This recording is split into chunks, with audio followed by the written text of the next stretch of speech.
Kamala Harris has 8 major achievements and accomplishments as U.S. Senator from 2016 to 2020. Now, number one, criminal justice reform. She co authored a bill called Justice and Policing Act, which aimed to address police misconduct and racial bias in policing. The bill included measures such as banning chokeholds, creating a national police misconduct registry, and requiring body cameras. By the way, I think Gavin Newsom did a thing where he required the body cameras in California. I think he also banned the chokeholds too. Let's see. Then there was the First Step Act. Harris supported this bipartisan legislation aimed at reducing recidivism and reforming federal sentencing laws, including reducing mandatory minimum sentences for nonviolent drug offenses. Number two, healthcare. Medicare for All Act. She was a co sponsor of Bernie Sanders' Medicare for All Act, which sought to establish a single payer system in the United States, ensuring that every American has access to comprehensive health care. Affordable Care Act defense. She was a vocal advocate for defending and expanding the Affordable Care Act, working to protect it from attempts to repeal it and ensure that it provided coverage for more Americans. Number three, immigration. She co sponsored the DREAM Act, which aimed to provide a pathway to citizenship for undocumented immigrants brought to the U.S. as children known as Dreamers. Family reunification. She was an outspoken critic of the Trump administration's family separation policy at the U.S. Mexico border and worked on legislation to reunite separated families. Now, by the way, as vice president, her and Biden had reunited 500 plus migrant children with their families. Just throwing that out there. Number four, civil rights and social justice. LGBT rights.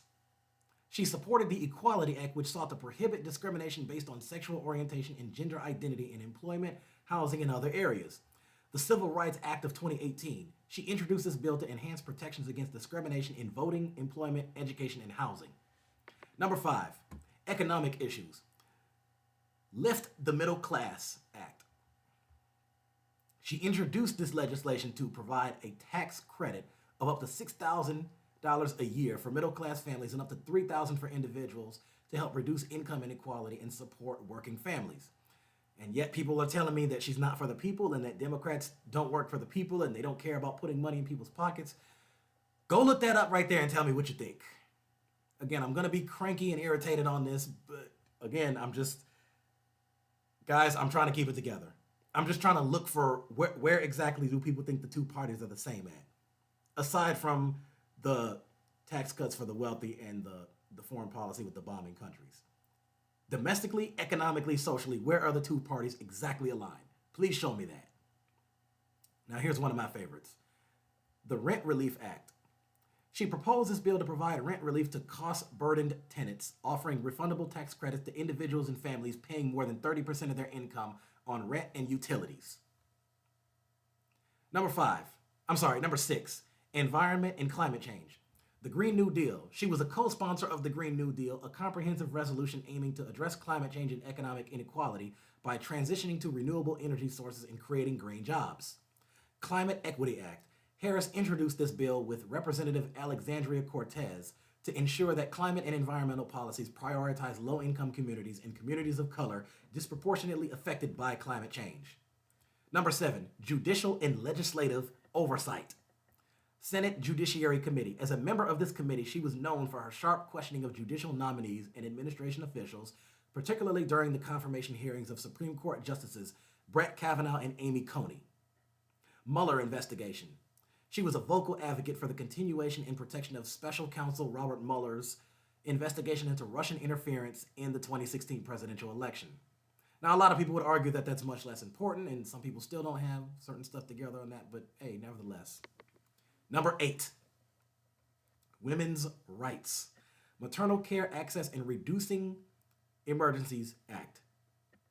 Harris introduced this bill to address the high rates of maternal mortality among black women, aiming to improve access to maternal care and reduce disparities in health care outcomes. Kamala Harris's tenure as a U.S. Senator was marked by her focus on justice, equality, and support for working families. She built a reputation as a strong advocate for progressive policies and a skilled interrogator in committee hearings. Now, excuse me,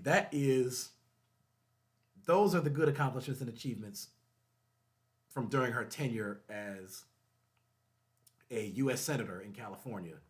And again, if she's going to run for president, those things have to be brought up. So anybody that's out there promoting her for 2028, I mean, come on, you have to repeat those points and you have to emphasize those points. And this is part of the reason why we're losing is because everybody's only focused on that guy in the White House and saying he's bad, he's bad, he's bad. I'm tired of hearing about him. I know a lot of people are tired of hearing about him. Focus on Democrat accomplishments and really emphasize these things and repeat these things when you're talking to people who claim to be undecided voters, people who are conflicted, the swing voters, the independent voters, the moderate voters. They have to know this stuff. If every single independent, undecided, and moderate voter in the country was aware of all the achievements and the accomplishments I laid out during her tenure as senator, district attorney, and attorney general, she probably could have won. Now, it may not have been by a landslide, but still, it wouldn't have hurt one bit. It would have helped her a hell of a lot more than it would hurt her. So, if you're watching this on Facebook, subscribe to my YouTube. The link is in the comment section. Go to my About section. The links to my other socials are there as well. If you go to my About section on Facebook or YouTube, all the links to all the socials there. Facebook, YouTube, Instagram, TikTok, Twitter. It's all there. So, that's it for now. Stay tuned.